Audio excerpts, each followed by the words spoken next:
Dr. Victoria Mattingly, and this is our latest episode of Better Humans at Work. I am here with Andrea Eimers, the co-founder of Workplace Wellness. Thanks for joining us today, Andrea. Of course, I'm happy to be here. So tell the audience a little bit about yourself. What do you do? Where are you based?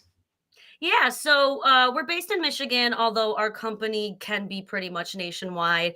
We are a virtual and on site wellness consulting service. We offer both on site one on one health consulting as well as we have a mobile app that is virtual.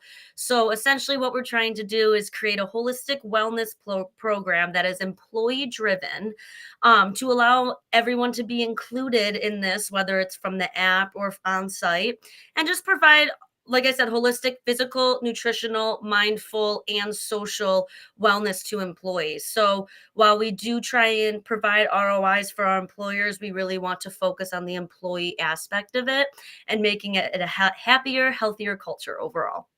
I love that. I love that. And when Andrea and I met at a conference Mhm. just last year, and hearing about the work she does, I immediately thought we gotta have her on Better Humans at Work because I can't think of a better way of improving the human experience at work than providing that holistic wraparound approach.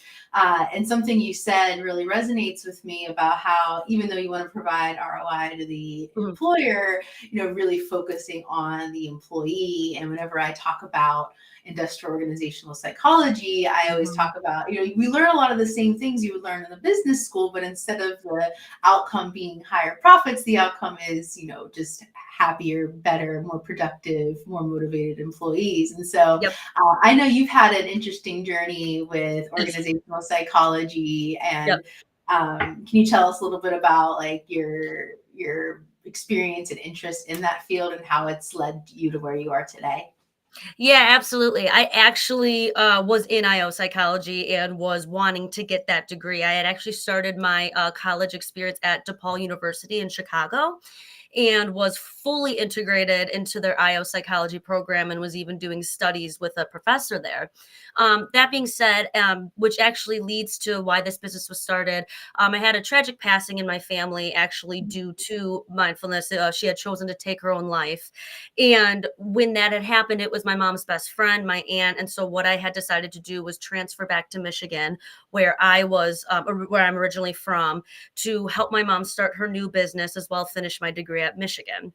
The sad thing, however, was Michigan does not have a specific IO psych program, like super specific, that DePaul did. And if I were to integrate myself too much into it, I would have taken a lot longer to graduate. So what I did instead was an interdisciplinary program where I did a mixture of business, psych, and sociology in order to help me out. I was starting a staffing firm with my mother. So the beauty of it was I was able to take all these business and psych classes while working in staffing, which I always recommend staffing as a first career because you sure learn quickly about how much people are unhappy with the corporate world right now. Um, and what I did was kind of translate that into my fitness nutrition career of getting personal training, nutritionist, and group fitness instructor, NASM certified, and kind of combine the two because I realized that employees are very unhappy currently, especially post pandemic.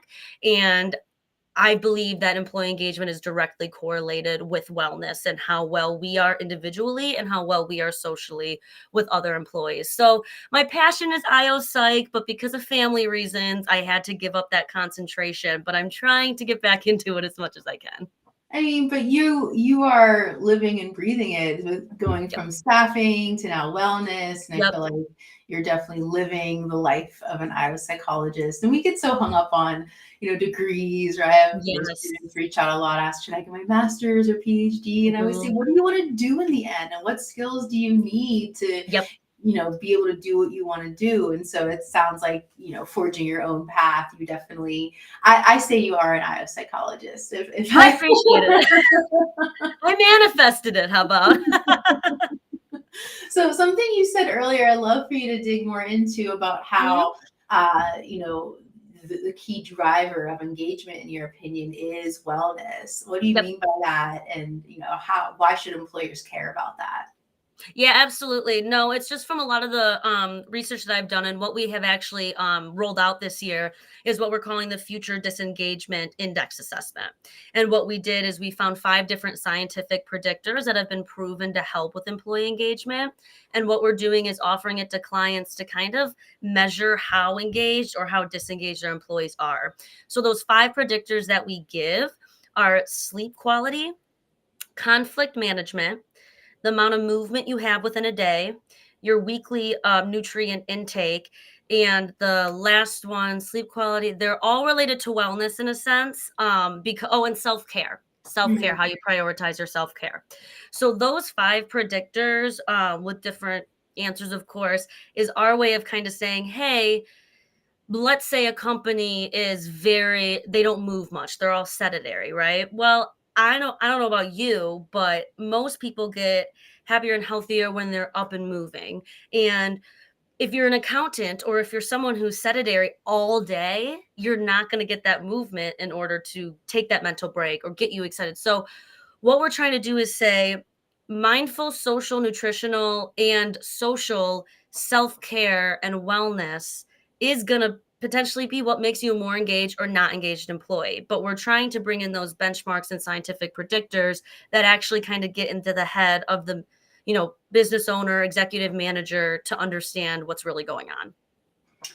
I love that. And I feel like when it comes to typical engagement measurement, it gets at, things like productivity Yep. or whether you're going to stay in the organization. But, as you well know, it's the whole individual. And if our bodies aren't functioning in the best way they can, if our minds, self-care, I'd love to learn a little bit more about how you define self-care. You're not going to be your best self in the workplace. So Absolutely I not. love that you're looking at all those different factors. Tell us about self-care, especially in the context of the workplace. I know a lot of people struggle with this. We live in a burnout culture. What No doubt. recommendations do you have to those watching about how to have better self-care for themselves? Yeah, absolutely. I think the biggest thing is realizing when you need a mental break. I think that what happens is we get so ingrained in these tasks that we're doing that we forget to take that break we need. And one thing that people don't really realize is that if you just get up and take a walk for 10 minutes, or even if you get up and you take your lunch, but you don't eat your lunch while you're working, right? Because you're taking away that mental detachment when you're eating while you're working, right? So now eating now becomes a work habit as opposed to eating being should be a self-care priority that we put above work, because the reality of it is food is what gives us energy, and energy is what makes us more productive at work. So people need to realize that it's not just about, okay, I'm gonna eat my vegetables, but I have this work thing to do while I do it. It's like, no, no, no, just walk away, have your lunch, take a walk. These are things that in the end are gonna make you even more productive, but you don't realize it at the time because you think what you're doing is walking away. But Yeah. what you're really doing is you're prioritizing your mental capacity and getting yourself back in line to get back into work afterwards. So my biggest piece of advice is to take a mental break that involves movement, some sort of nutritional eating, some sort of meditation that just resets your mind, just something. And they need to be a few within a day, and they can only be 10, 15 minutes. But you Yeah. need to prioritize those mental breaks, or else it's not gonna you're not gonna recalibrate, you know? Yeah. Yeah, Yeah. exactly. And I'm curious, with the work you do, and like, I Mhm. feel like when you were sharing about the mental break and the positive Mhm. effect it has on productivity, we're not robots. Like, I feel Yes. like the way that work is Try and be. measured and what we're held accountable for in the workplace, Yep. there's a lot of the human aspect that's stripped out of that. Yep. And so, that being said, what type of successes have you seen in the work you do to kind of help bring back, the human into the workplace? Like, what kind of success have you seen with your clients or like the end users of the tools that you have? Yeah, so one thing that I've seen, well, the two biggest things I see are, like I said, it all relates to the mental breaks, because when you take those mental breaks, you're doing different things during those mental breaks. So what I see people do, some of my clients is, if they're stressed, we do one-on-one health consultations with our client employees. So not managers or anything, but one-on-one employee health consultations, whether they want it to be fitness, nutrition, mindful, it's up to them. But what we do is say, okay, so if you're looking to focus on your fitness aspect or physical in general aspect of your life more, I'm going to recommend that in the mid morning, lunch, and mid afternoon, you go on a 10-minute walk outside of your office and just recalibrate, whether it's listening to music, just walking alone and listening to the nature. That's up to you. Now, someone who says they're super stressed at work and they need to find ways to prioritize eating, me, because I get so wrapped up in my work. I have literally learned that every meal, breakfast, lunch, and dinner, if you're working late, I step away. I completely walk away from the computer. So it really depends on what your goals are and what you want to accomplish, and finding a way to take a mental break that has to do with that. So if we learn to take mental breaks as wellness, those mental breaks are not just something that has to do with someone else or anything. It's about us fixing ourselves mentally, whether that's, like I said, physical, going to the gym, nutritional eating, whether that's mindful, taking a meditation. On the app that we have several meditations and breathing techniques that can just quickly reset and recalibrate your mind. So whatever you want to focus on, surrounding that with the breaks you take throughout the day. I love how everything you're talking about really starts with the mindset and starts Mhm. with, how we perceive the world and perceive, our work day. What recommendations do you have, or how do you coach clients to understand the importance of that mindset? And Mhm. especially for those who have to have a major mindset shift to start adopting some of those practices. Well, first, I always say put yourself in their shoes, right? If Mhm. you skip your lunch, are you more or less productive? If you skip your lunch, are you hungry and you lose energy? Or if, okay, you're a manager, you require very long hours within one shift, right? You do two shifts instead of three, and they're 12-hour shifts. And you're starting to see a lot of tired employees, and you're not like, all your employees are getting really bad sleep quality, and their work is being altered because of that, especially shift work, production work. Those are like the most unheard voices in the industry. Those are the people that are struggling the most with engagement, because we're expecting these people in production to work such long shifts and not get the sleep quality they deserve. So I always say to them, look, how would you be if you were working 7 days a week, 12 hours shifts? Like, what would you prefer as a production worker? Put yourself in their shoes. Think of what, issues they're going through with their sleeping, and think maybe you might just want to go up to your boss and say, I think it'll be better for our productivity if we divide it into 3 shifts instead of 2. And they get, maybe they get the same amount of hours because of overtime if they choose, but at the same time, we're recognizing and appreciating that they're not getting the sleep they need in order to be productive. So I always say to them, put yourself in their shoes. Once they do that, then I go into the more analytical part of it, saying, okay, now that you put yourself in their shoes, let's go over what's really happening when you're in their shoes, if that makes sense. Yeah, yeah. Yeah. Absolutely, absolutely. What do you think are some of the biggest barriers for people adopting better wellness practices in the workplace? You mean for the employee side or the employer side? Because it'll be a lot different. Employee side, employee Employee side, side. losing your job.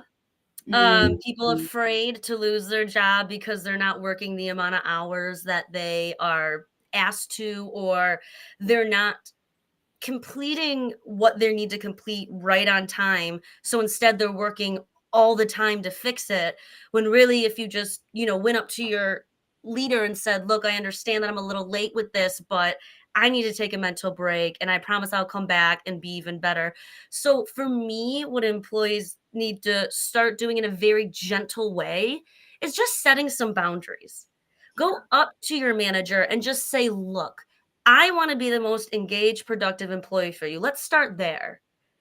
This is what I need in order to be that. yeah. And there's a lot of fear behind that, which is hence the reason I'm here, because I'm trying to consult these employers and be the Mhm. voices for those who are afraid to say those things. Yeah. because I have the scientific, reasoning behind it that maybe the employees don't, and I can say, "Hey, they're right," you know? Yeah.